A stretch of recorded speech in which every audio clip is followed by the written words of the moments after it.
Ma'am नाम से शुरू करेंगे और कौन से वार्ड के आप मेंबर हैं, और ये बताएं कि क्या वाकया, ये पहले कुछ दिन पहले आपकी जो तस्वीर थी उसको काला पड़ी, अभी क्या वाकया है, आपका क्या बात है? मेरा नाम प्रीति खजुरिया, मैं वार्ड नंबर 1 की काउंसलर हूँ। पिछले 2 महीने पहले आपने देखा था एक वाकया हुआ था, मेरी पिक्चर पे किसी ने कालिक स्प्रे कर दिया था। कोई बात नहीं, पर रात को क्या हुआ कि ऑल ऑफ अ सडन एक फ़ोन आता है मैम कि एक आदमी चढ़ा हुआ है आपके इस पे, आप देख रहे हैं यहाँ पर साथ में रेलिंग है, इसको सीढ़ी बनाई हुई थी और ऊपर चढ़ा हुआ था, पेट्रोल की 1 लीटर की बोतल ली हुई थी और कह रहा था कि मैंने इसको आग लगा देनी है। तो इन्होंने, यहाँ मूंगफली वाले बैठते हैं, इन्होंने फ़ोन किया दुकान के मालिक को, उनको बुलाया, फिर उन्होंने हमें बुलाया कि मैम आइए देखो ऐसे ऐसे कह रहा है वो बंदा, गेट जलाना है। नेचुरली एज ए रिप्रेजेंटेटिव मेरे को आना था, मेरे हस्बैंड आए रात को, फिर हम यहाँ जब आए हम लोग, तो वो बोल रहा था कि मुझे बोला गया है कि इस गेट को जला दो, इस गेट पे नाम नहीं रहना चाहिए किसी का भी। फाइन, ठीक है, उसको पकड़ा इमीडिएटली, पुलिस को हमने इन्फॉर्म किया और पुलिस आके उसको ले जाती है। उससे आधा घंटा पहले भी पुलिस को किसी यहाँ पर यहीं दुकानों से किसी ने फ़ोन किया था कि यहाँ एक दारू वगैरह पी रहे हैं, ऐसी कुछ एक्टिविटीज़ चल रही हैं, तो काइंडली आप आइए और यहाँ पर देखिए। तो तब पुलिस आई नहीं। जब इसका मतलब वो उसने यहीं पर बना के कुछ ऐसा कुछ गेम बनाई होगी कि जब 11 बजते हैं, यहाँ अंधेरा थोड़ा सा लेट हो जाता है, तो हम लोग ये काम करेंगे। फिर उसको कल पुलिस ले गई।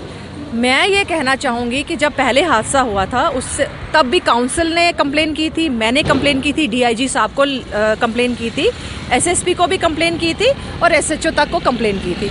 उस कंप्लेन का क्या हुआ आज तक कुछ पता नहीं। चलो ठीक है, शायद पुलिस को कोई टाइम लगता होगा अपनी ये सब ड्यूटीज़ निभाने में या ये जो भी वेरीफाई करने में। कल रात को ये जो दूसरा हादसा हुआ, इसका मैं क्या मतलब समझूं? मेरा ये है कि इसका मतलब है कि अगर उन्होंने अपनी पुलिस ने कुछ खोज नहीं निकाली या उस बंदे को खोजा नहीं, तो उसकी इतनी हिम्मत बढ़ गई कि उसने दोबारा से गेट को जलाने की कोशिश की, जो गेट गवर्नमेंट की प्रॉपर्टी है और गवर्नमेंट की, मैं कहती हूँ 1 रुपये की प्रॉपर्टी को हम नुकसान नहीं पहुँचा सकते। उसके बाद इसका मतलब पुलिस का ढीला ढाला रवैया है। पुलिस क्राइम को कहीं ना कहीं सपोर्ट कर रही है और बोल रही है और क्राइम हो तब जाके वो कुछ करेगी। यह एक कहावत बनी है, जब जागो तब सवेरा, तो वो तब जागेगी जब कुछ बड़े ज़्यादा हादसे हो जाएंगे। छोटे छोटे जब होते हैं हादसे, तो कुछ बड़ा हादसे का इंतज़ार कर रही है, या फिर वो चाहती है कि हाँ तालिबान जैसा हो जाए, औरतों के साथ कुछ भी हो।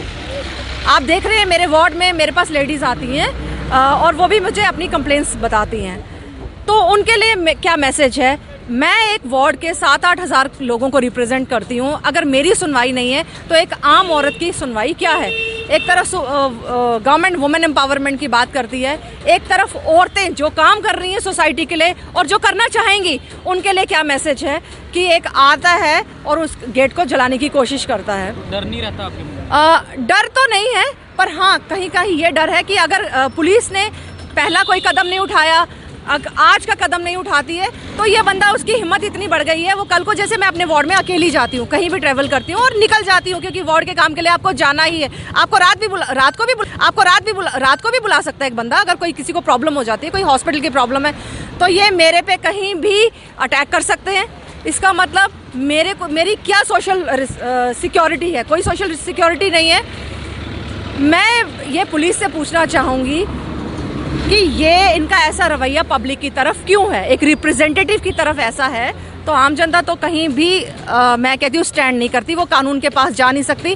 और मैं क्या लोगों को बोलूँगी कि आपने कानून के पास जाना है, क्योंकि वहाँ आपकी सेफ्टी है। जब मेरी सेफ्टी नहीं है तो आम जनता की सेफ्टी कैसी? पर मैं इस चीज़ के लिए एक बात ज़रूर बात करना चाहूँगी कि मैं डीजी साहब के पास भी जाऊँगी, उनको बोलूँगी कि आपका विभाग इतना लापरवाह क्यों है? आए दिन मैं देख रही हूँ किसी की बाइक चोरी हो रही है, किसी की दुकानों में चोरियां हो रही हैं, तो पुलिस डिप्लॉय क्यों की गई है यहाँ पर? क्राइम को कम करने के लिए या क्राइम को बढ़ावा देने के लिए?